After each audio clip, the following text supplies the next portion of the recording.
Hey everyone, today on the BodCast, I am talking with Sashen, the father of Xero Shoes. I personally think this is one of the most fun interviews I've had in quite a long time. I really think you're going to enjoy it. Stephen and I talk about foot health, the shoe companies. We talk about really important things like chocolate and peanut butter. It was just super fun. He is so rich with knowledge and information. I do think not only will you enjoy this conversation and will you be entertained, but you're going to learn something. Anyway, pull up a chair and buckle up. This is the Original Strength Podcast. All right. So, Stephen Sashen, you are the father of Xero Shoes. Yeah, I guess so. And my wife, Lena, who is my co-founder, is the mother. Um, that is a really disturbing way of thinking about it.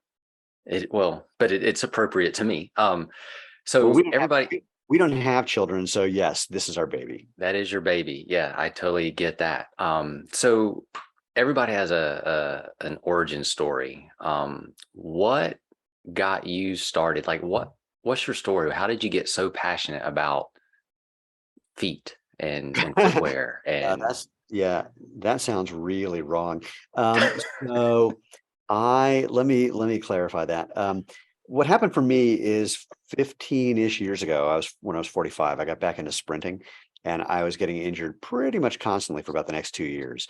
And a friend of mine who's a world champion runner, I was living in Boulder, Colorado. To say world champion runner, you may as well just say my neighbor because they're everywhere. In fact, I just realized out of all the people that I train with on a regular basis, I'm the only one without a world championship title. wow. So happily they're in events that I don't compete in, but nonetheless, and there are a couple things that I can do that they can't do, so I feel good about that. But regardless, he handed me a copy of the book Born to Run from Chris McDougall, and simultaneously said, you should try running barefoot and see if you learn anything from that. And I took a barefoot run, and now I'm a sprinter, okay, so You're a real runner. yeah, well, people don't think of me as a runner. When I'm on the track with like Olympians who are distance runners and middle distance runners, they had no idea what I was doing on the track until one day they were doing repeat 200s. And as they're doing their 200s, I was doing something similar and I was like flying by them. And they finally went, oh, now we get it. So people don't understand sprinters. There aren't that many of us. Anyway, I had been getting injured all this time. My friend suggested running barefoot, reading Born to Run. And that first barefoot run, I was so transfixed by the experience that, I mean, like literally, what if I run faster, run slower, run the same speed, but move my legs faster or slower, land on this part of my foot or that part of my foot, or just, whatever I could think of. And we were running on grass and trails and rocks and streets and sidewalks and wooden bridges. I mean, everything. And at the end of this run, somebody had a GPS watch on, and I said, "Oh my God, how far was that?" She goes, "That's a little over 5K." I'm like, "I'm sorry, what?" Because I had never run more than a mile in my life, and I hated every moment of that. But this I loved. And so I wanted that barefoot-like experience as much as I could have it. I made a pair of sandals for myself based on this 10,000-year-old design idea. I got some rubber from a shoe repair place, some cord from Home Depot, and then made a pair of sandals. And people asked me for some of those as well. And by just letting my feet do what's natural, by getting out of traditional running shoes, my injuries went away. I became faster. I became a Masters All-American sprinter. I've had an All-American time for 15 years. So I set one just a month or two ago for men over 60. So I'm like the 15th fastest guy in the country or something. But back then, 15 years ago, or 13 years ago, I was just so amazed by what this did. And someone said to me, if you had a website for this weird sandal making hobby that you've suddenly picked up, I could put you in a book that I'm writing. So I rush home. I pitch this incredible opportunity to my wife, and she tells me I'm a complete idiot and it's a bad idea and it's a distraction, just like many of the myriad distractions that I've had over my life. And she said, "Do not build a website." I said, okay, I won't. And then she went to bed and I built a website. So, because that's what husbands do. Right on. And it just took off. So on the one hand, it was just my own personal experience was so profound and people were asking about it. So I thought, all right, I'll put up a website. It'll be a car payment. But in the next, Jesus, not even that long, a few months, when we started hearing people saying, wow, these sandals have changed my life. And we're selling a do-it-yourself sandal making kit at that time. We're taking big sheets of rubber, cutting them into small sheets of rubber, taking big things of cord from Home Depot, cutting them into smaller things of cord, and giving instructions on how to make these sandals. The more I got into it, two things became clear, maybe three. The first is that letting your body do what's natural is almost always better than getting in the way. Stronger is better than weaker. Letting your joints and bones move is better than immobilizing them. Letting your nerves feel things is better than becoming numb. These are all obvious things to people. The other thing, and doing that allows your body to have the opportunity to work better. Let's just say it that way. Comfort, performance, and health. Three big things we make a difference on. By the way, I'll stop ranting about this after this next thought, I think. But the second thing that became clear is the big shoe companies know that what they're doing does not help people. In fact, they know it harms people. We had people who ran multi-billion-dollar footwear brands tell a friend of ours directly, yeah, what Xero Shoes is doing is legit. We can't do it because it would be admitting we've been lying for 50 years. Nike has a study on their own that they paid for and designed. They have it on their website. It's comparing two of their shoes, their best-selling running shoe and a new shoe they developed. And the way they publicize the results, and this is the important part, is the spin that they gave the results was that the new shoe reduced injuries by 52%, which it did. In the 12-week study, though, if you look at the numbers, the best-selling shoe injured over 30% of the people wearing it. The new shoe only injured about 15%. They know that their shoes cause problems. The other thing is the shoe companies know they're misusing physics to mislead people. For example, there are people who will say something like, these shoes with a whole lot of cushioning that have a carbon fiber plate, that the carbon fiber acts like a spring or it acts like a lever and it's improving performance. But the shoe companies have been very quiet because they know that's not why it's in there, and it doesn't do those things. It's in there because when you have that much foam stacked up, the foam becomes unstable. So they have to split it up with something to add more stability. But they know that that's not actually causing anything, which is why they've been silent. And so, again, in short, what animates me in a big way is that I find it really unacceptable to make a living lying to people. And, it's not a joke, but the problem with running shoes is that they don't kill people. If running shoes did what cigarettes did, there'd be a congressional hearing and these companies would all be out of business because they know that their shoes cause problems. There's research showing this. Now, I know some people listening to this are going to, think that I'm pulling it out of my butt, but the research could not be clearer. But more importantly, the simple data that, like I mentioned before, that running injury rates have not decreased in the last 50 years, despite all the quote advances in technology. That says it all. Or another thing, if running shoe companies are so smart and so good, why is there a multi-billion-dollar aftermarket for orthotics and insoles and various things to improve those shoes? The shoe companies know what those things are. They could build those right into the shoe if they worked, but those don't actually work either for all but about 10% of the people. And orthotics and support was never invented to be something that you wear all day, every day. It was invented to immobilize your foot temporarily while you were injured. And what you would do is, while you're not getting physical therapy, you would wear this stuff to let your tissues heal and let your body relax while you rebuild up strength and flexibility. But once doctors and chiropractors and podiatrists and various other people realized they could make money by selling aftermarket products to improve the problematic shoes that they just sold you, then it was a done deal. Now everyone's doing this. But again, the research could not be clearer. Now, for anyone listening who's one of those few people for whom it's made a difference, congratulations. And I would still suggest that immobilizing your foot is not a great long-term solution. It could lead to balance issues that maybe aren't affecting you now, but might, make you one of the statistics like my father, who tripped, fell down, broke his hip, and was dead a couple of weeks later.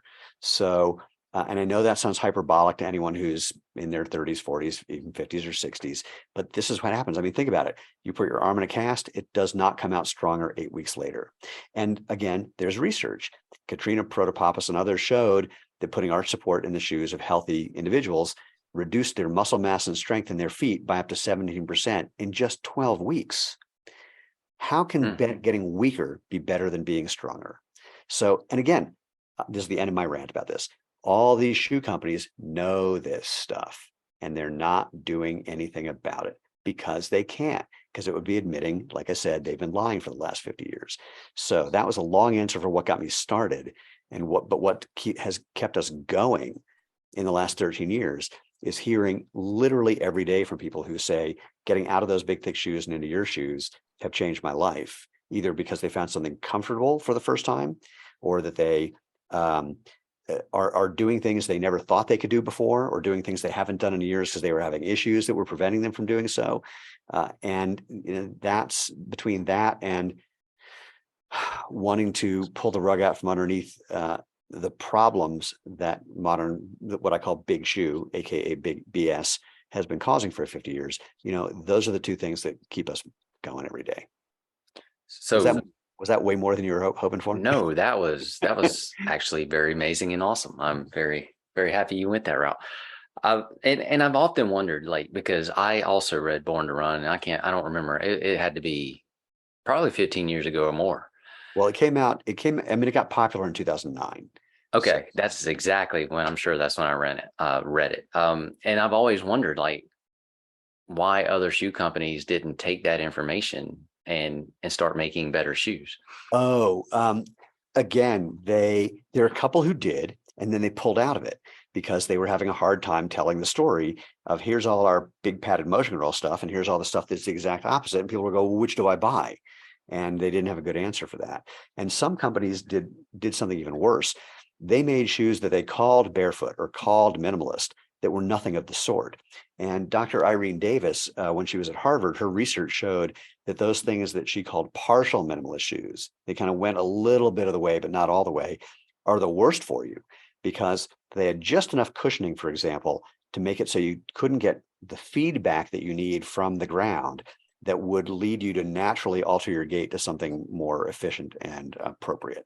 And so that was problematic. And some of the partial minimalist shoes still had some of the problems of regular shoes, like a pointy toe box that squeezes your toes together, or arch support that you don't really need. Or one company, they kept calling me and saying, Merrill, they kept calling and saying, hey, we have a new shoe. Do you want to try it? And I went, I can't fit into your shoes. They said, well, do you want to try it? I went, no, like the instep is too narrow. I can't get it on my foot.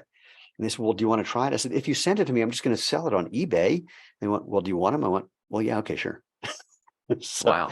So I made about $1,000, just reselling their stuff on eBay. I will admit, I felt a little guilty doing it, not because they sent me free shoes that I resold, but because why am I selling shoes that I think are bad to people who don't know any better? Luckily, it was only, 5 or 6 pairs, but I wasn't, it did present a bit of a moral quandary at that time.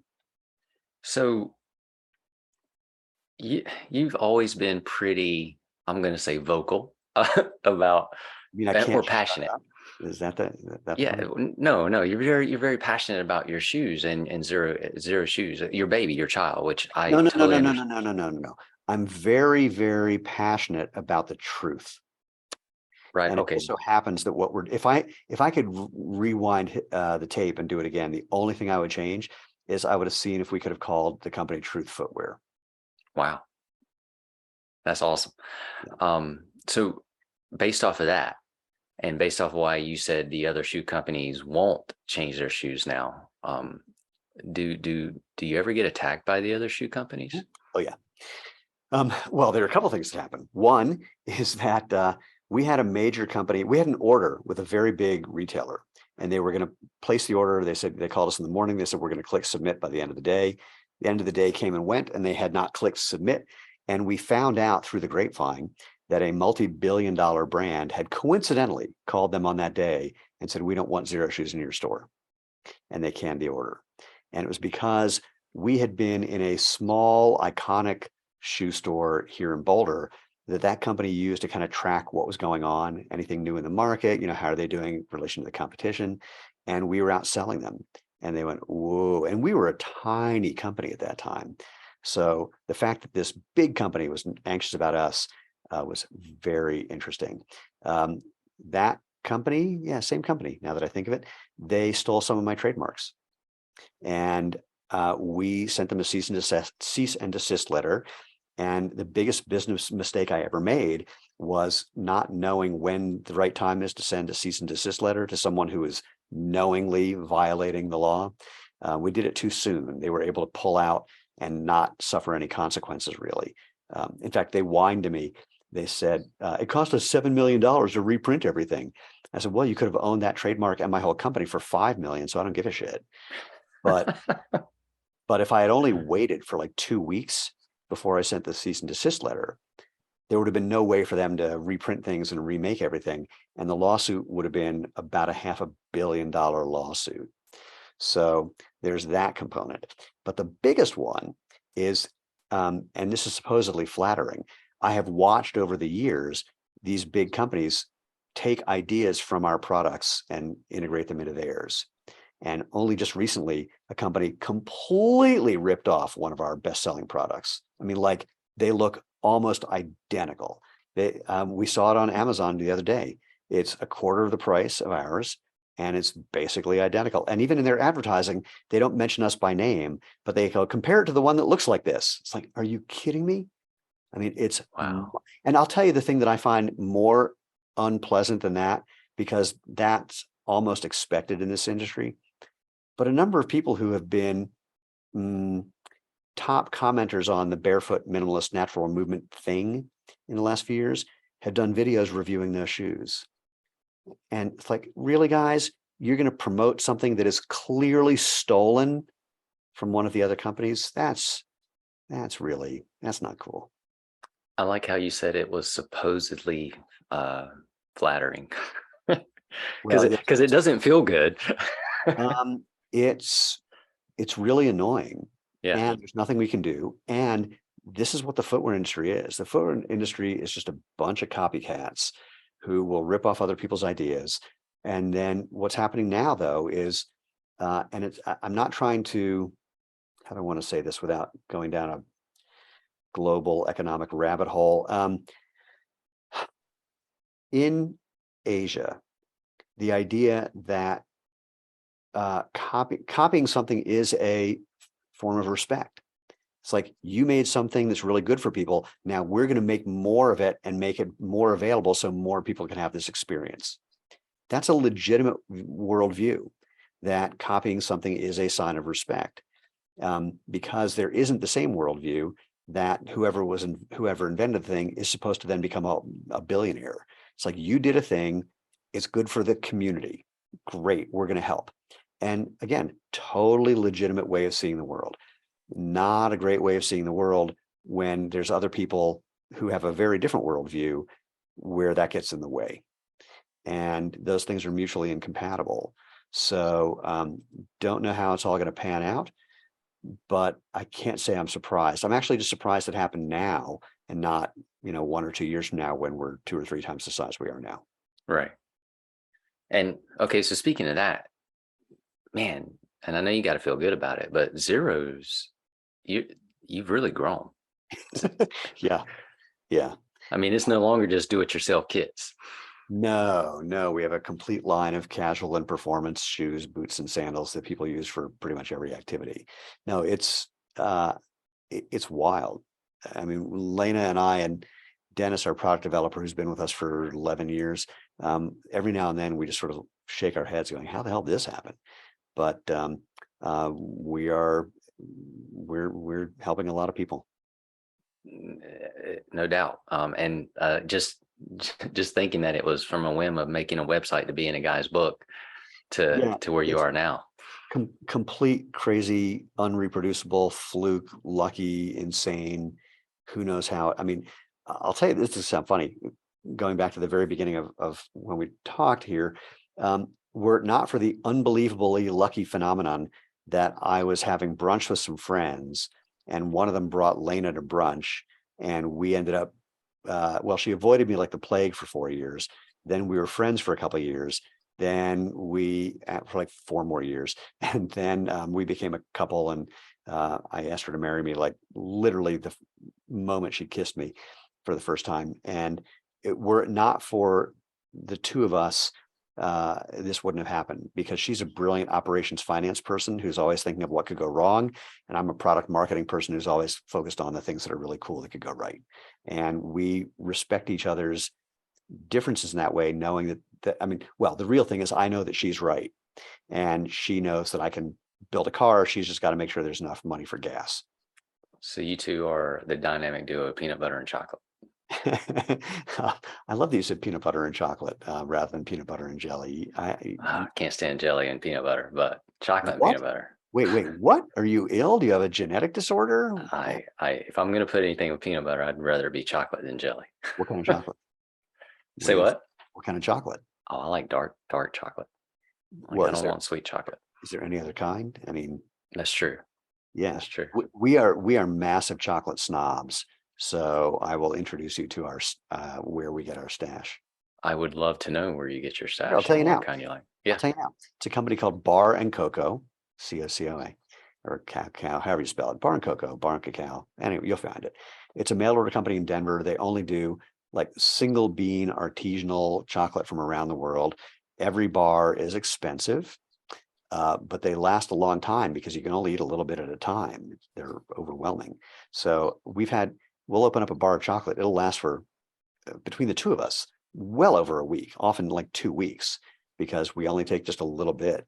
And what we've done is we'll order like 20 bars and then just keep very meticulous notes about which ones we liked and which ones we didn't like. And so that we can keep expanding our stash. We've got like 50 bars of chocolate in our pantry. It's crazy. Well, I will thank you now for changing my life forever, and probably for the second time. So thank you again. Well, A, you're welcome. B, you might not thank me once you start spending this much money on chocolate. But no, my wife won't thank you. There we go.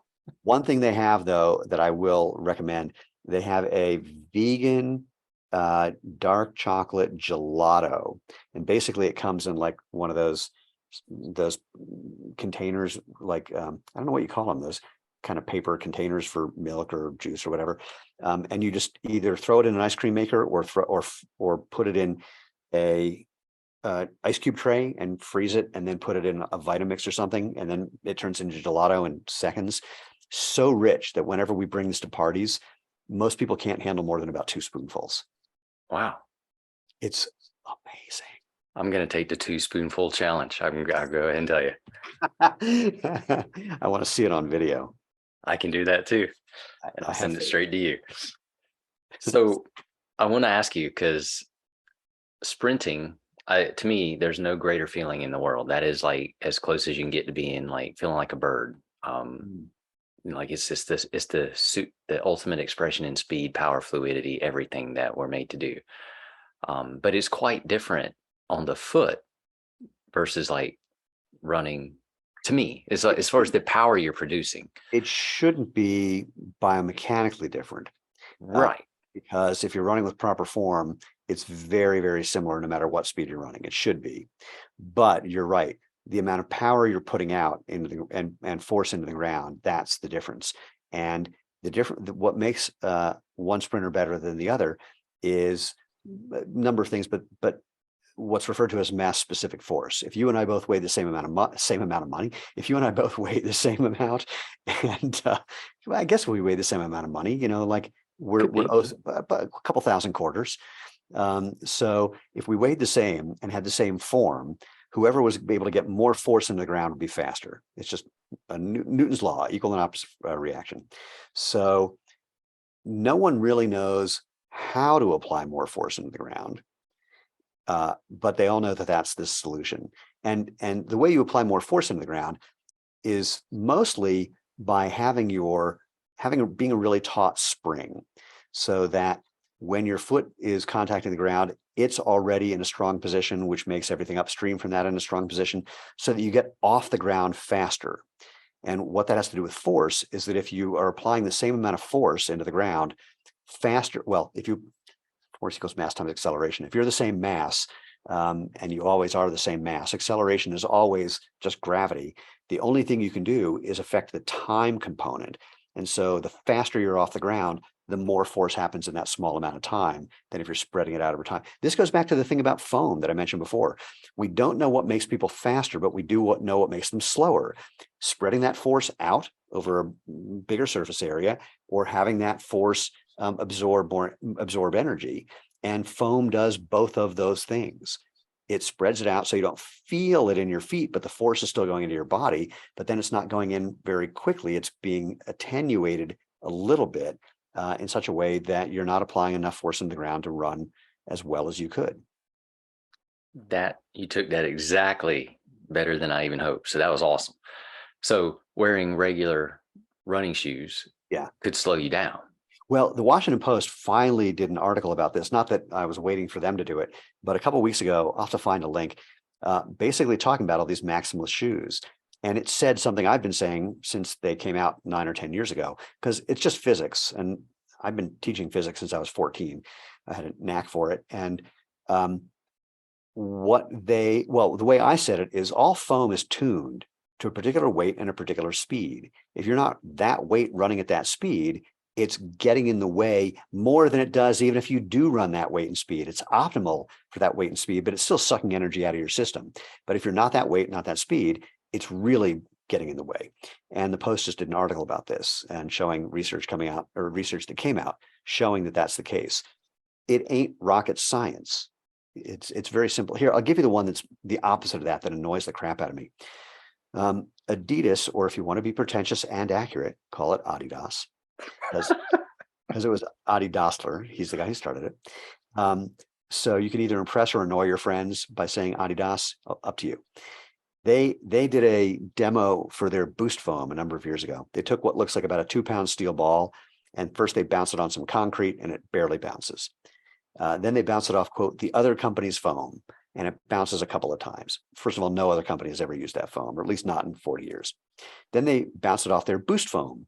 And the first bounce, the ball bounces about 30% up from where they dropped it, and it bounces like 10 more times. Well, if you go to the Exploratorium Museum in San Francisco, you can do an experiment like that. They have a metal plate with a concrete base underneath it. And then above it, I don't know, about a foot, they have a plexiglass plate with a hole in it. And you can drop a metal ball through that hole. And the first bounce hits the plexiglass plate. And then it bounces 260 more times. So Adi is trying to show, look how great our foam is. It still sucks compared to things that really have the most elastic recoil possible. And elastic is not about stretching. Elastic is just going back into the shape that you started with after you've been deformed. And so a steel, and I think the only thing that would be better than steel ball on a steel plate with a concrete or cement base would be like diamond ball, diamond plate. Because the structure, that lattice structure of a diamond is hyper elastic because it barely deforms at all. Dude, this is like Bill Nye, watching Bill Nye Science Guy right now. Except with better hair. Come on. You do, absolutely. So as a sprinter, Yes. okay, and we're talking about natural form of the feet. Yeah. What's a better surface to sprint on? Like, would you prefer grass, sand, concrete, rubber track? Like, hardest thing you can get away with. So again, it's just a Newton's law thing. If you're putting force into the ground, the force is coming back into your body. And the way you become a taut spring is by having, I don't want to use the word stiff, although that's technically the term, is like stiff tendons and ligaments. Basically that they're either not like, preventing you from moving, but when they're engaged, they're just strong and they don't move a whole lot. So that's part one. So I wish I could remember the name of the guy. He wrote a book analyzing why people have gotten better in sports over the years. And his basic conclusion is it's mostly because there's just more people doing these things. So you're able to select from a larger population and find those outliers who are just much better. And there's also been a shift in identifying the kinds of people who are better at certain sports just because of their physiology. So if you look at pictures of the people who are in the Olympics in, say, the 30s and 40s, they were all like, 5'10" guys who weigh about 175 pounds. They all look basically the same. Now you look at Olympic athletes and you compare Simone Biles at 4'10" to any basketball player at 7 foot plus, or any swimmer who's in between who's got shoulders as wide as Mount Everest. They're like completely different bodies that you don't develop those bodies to become that good of an athlete. You're that good of an athlete in part because you have that body.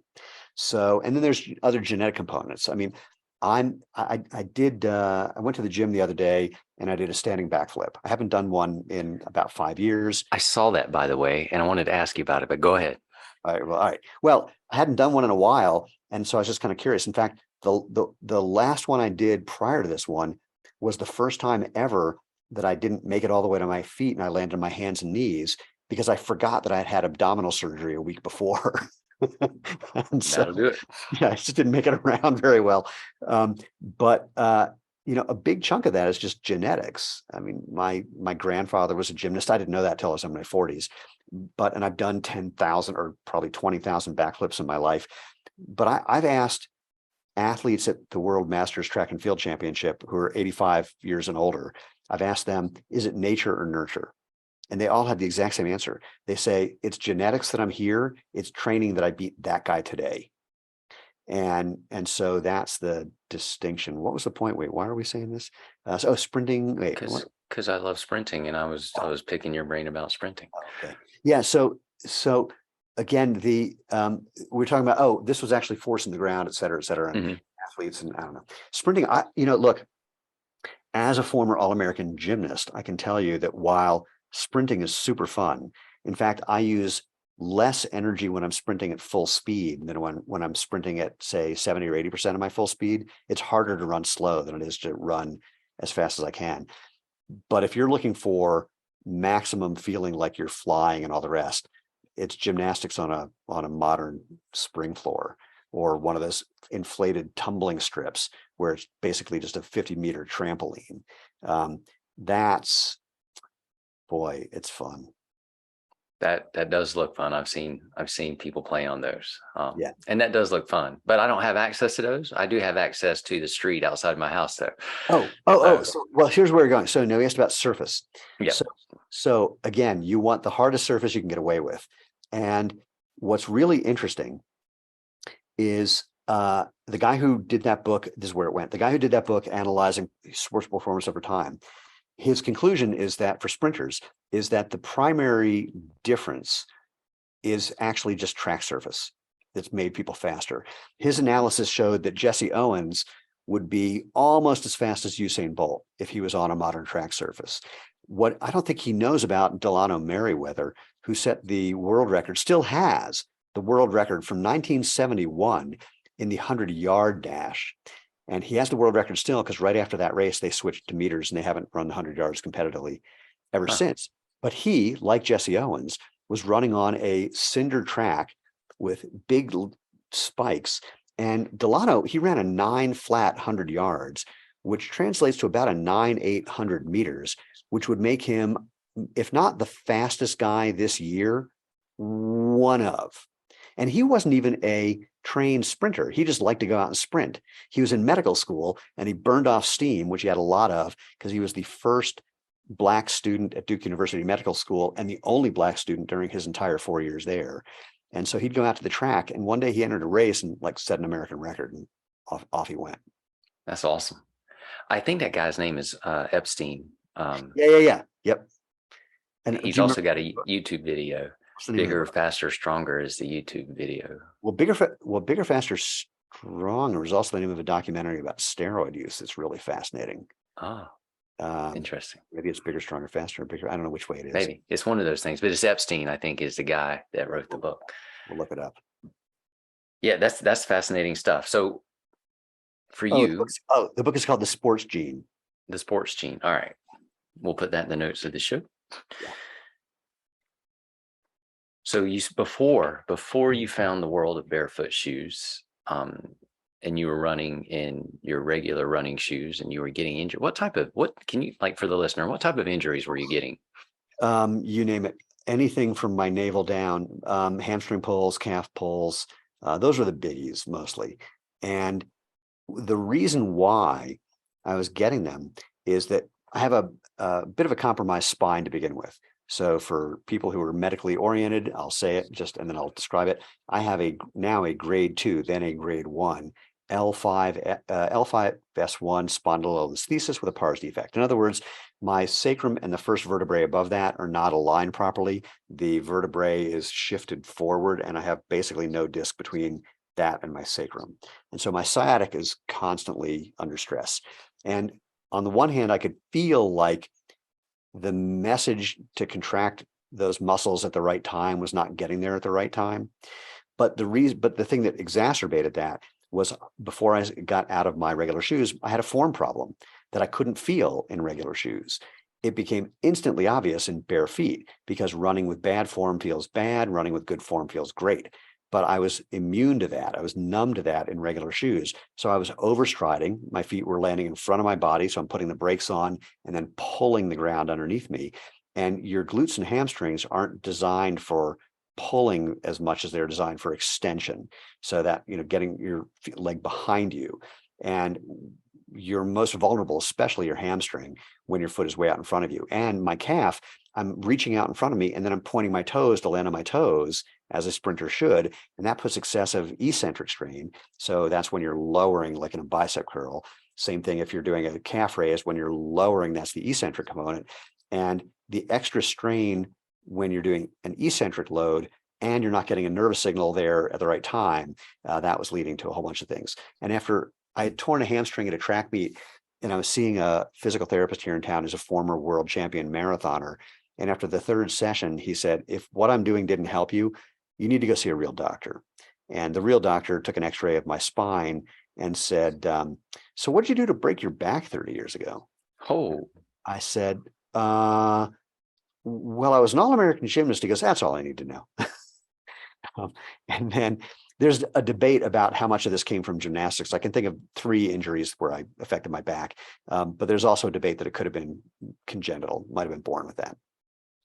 so I know you just alluded to genetics, nature and genetics being a great part of things. But you're 60-ish. You're one of the fastest men in the country. Yeah, but there's other And guys who are 60-ish who are fast. I understand, My friend, but my friend Alantisenbaum, who's a couple years older than me, blows me out of the water. I mean, I just blanked. I'm really horrible with names all of a sudden. Willie Galt, former professional football player. He at a world championship, Masters World Championship a couple years ago, he beat all the 35-year-olds, and he was 60, I think. that's freaking awesome. Crazy. But also, I saw, again, we talked about the backflip that was on I think it was Instagram or somewhere where I saw it, and it Are you looked like kidding? you were. I put it everywhere. Yeah, well, I saw it. It worked. But it looked like you might as well be 20. So I guess my question is even though genetics may play a part and absolutely does, what is your fitness regimen, sir? Boy, I'll tell you, if you want to not have a fitness regimen, start a fitness related company. I don't much have, well, that's a tricky question. You When I'm, sprint. well, yeah, but it's more complicated than that. So like the last two and a half, wait, I'm looking, the last 3 months, I've had none because I had some eye surgery and I wasn't allowed to do anything for a couple months. So and we've had an unusually cold winter in Colorado. So I haven't been able to get onto the track. And it's only literally within the last week that I've been given the okay to get back and use my gym. So when I'm healthy, I'll be on the track once or twice a week. I've only got one serious speed day in me right now, but I'm working on a different protocol, a different training plan where I should be able to get 2 in and then maybe a third really lighter day that's still. So the thing about sprinting is you don't get faster by doing anything other than running faster, essentially. So if I'm going to go all out, I've really got 1.5 days a week in me. So that's actually what I'm trying to rearrange, is like have 3 training sessions every 2 weeks with strength training stuff in between, plyometric stuff in between, but not super hard track workout more than 1.5 times a week. And because I've learned that that's all I can recover from. And the other thing that I've learned is when I'm on the track, if I have the thought, let me do one more, that's the time to go home. You told me that about 3 or 4 years ago, and that was Yeah. probably the best advice anyone has ever given me. Yeah, that was a hard one to learn. But Um, once you learn it, you earn it. well, you know what? That I think is one of the two or three reasons why in the last 13 years, I basically have been uninjured. I've, maybe had a minor little tweak that put me out for a day or two, but that's it. Not like when I was running in regular shoes and I'd be out for weeks at a time and then come back and have a week till I got injured again. I for all practical purposes, have not had a real injury in 13 years. That's freaking awesome. Just a couple more questions for you. Okay. What does it mean to live life feet first? Feet are your foundation. It's the bottom line. And if you don't take care of your foundation, it's the same thing of having a house with a bad foundation. So that's part of it. And anything you're going to do out in the world, you're going to start by doing something that where you have to move. And most of the time you're going to be moving feet first. And it's also just a play on that whole idea of, jumping into life. That's when you jump into something, you jump feet first, which is not true. You'll sometimes dive, but you get the idea. So, but that's the metaphor that we use is going into something, jumping in feet first. It's about being committed. And when I walk around barefoot in the winter, people think I should be committed, but that's a completely different kind of story. So but the other part of it is that it should be fun. There's an aspect to that phrase where if you're not having fun, I like to say, do something different till you are. Because if you're not enjoying it, you're not going to keep it up. If it's yet another thing to beat yourself up with, life is way too short for that. That's awesome. Of all the wonderful children you've given life to, which one's your favorite? It's just my Sophie's Choice moment. Yeah, Uh, sure. I want to do a sketch that would be like a Saturday Night Live sketch where someone is saying, well, Sophie, you have two choices. We can kill both of your children, or you can decide one that we will kill. Okay, that one. Sorry, what? That one. Wait, don't wait. It's okay. No big deal. So, but anyway, it's a really tricky question. I'm going to have to, here's what happens in the summer in particular, when I'm wearing sandals more often than not. I'll put on our Z Trail sandal, which has a little bit of foam in it, a little more protective, and it's just a great smooth ride. And then I'll put on our Z Trek sandal or our Genesis sandal, which are just like 5 millimeters of rubber, and that's it. And it's like, oh my God, I can feel things again. That's so awesome. And then when I go and put the Z Trail back on with a little extra cushioning, it's like, oh, I got to rest now. This is so delightful that I can rest. Now I'm still getting natural movement and feedback from the ground, but that little tiny, tiny extra bit of cushioning is sometimes really wonderful. So similarly, when it comes to shoes, I designed the Speed Force shoe with a guy who used to work at Nike for 30 years and tried to get them to make shoes that were good for human feet. And he said that they never would do anything even close to what I told them to do. So he and I designed that shoe. It's what I train in. It's what I race in. It's the closest thing to barefoot we have for a performance shoe. It's And, phenomenal. and because I brought it to life, I'm looking at the pattern literally on the table in front of me because I'm tweaking the pattern for something fun to do. So that's really my baby. But there are a half a dozen other shoes that I wear on a regular basis. And every time I put on a different one, it's like, I forgot how much I like this one. So I'm going to go Speed Force is my favorite child, but then all the rest of them, they're equally my faves. So Speed Force is my favorite one. Mm. But I had the same. I've experienced the same thing. Like, so I'll go through seasons where, like, say I wear the Speed Force every day for 3 months. Yeah. And then for whatever reason, I'll put on, another pair like the 360. And I'm like, oh my gosh, where have you been all my life? And I'll wear it every day for 3 months. And so as soon as I put on another pair, though, I'm like, oh, why haven't I been wearing this pair? So Well, it's you kind can of neat. really ask my wife because at any given time in our house, I'll have 2 or 3 pairs of shoes, but she has them all and multiple colors. So how she decides is a mystery to me. Last question. Uh, Well, no, this one's super easy. Do you like peanut butter? I know about chocolate. Love peanut butter. What kind? Creamy or Well, crunchy? well, crunchy if I'm, have a choice. But what I've been doing lately is getting that powdered peanut butter that's lower fat. Yeah, So I really like that because it allows me to have more jelly, or in this case, chocolate, because of the fewer calories. right on. Um, that's awesome. And by the way, bar and cocoa, it's on my list. I wrote it down. It's so funny that you asked me the peanut butter thing and the chocolate thing too. When we're interviewing people to work here, we ask them, so most important question, dark chocolate or milk chocolate? And if they say milk chocolate, we have a hard time hiring them. It's like, thanks for coming in. Well, yeah, it just really says something about their decision-making skills that have probably never been addressed. And so Stephen, this has been so much fun. Thank you. Thank you for sharing your time with us. oh my gosh, don't be silly. It was a pleasure. Thanks for listening, everyone. Now get outside and play.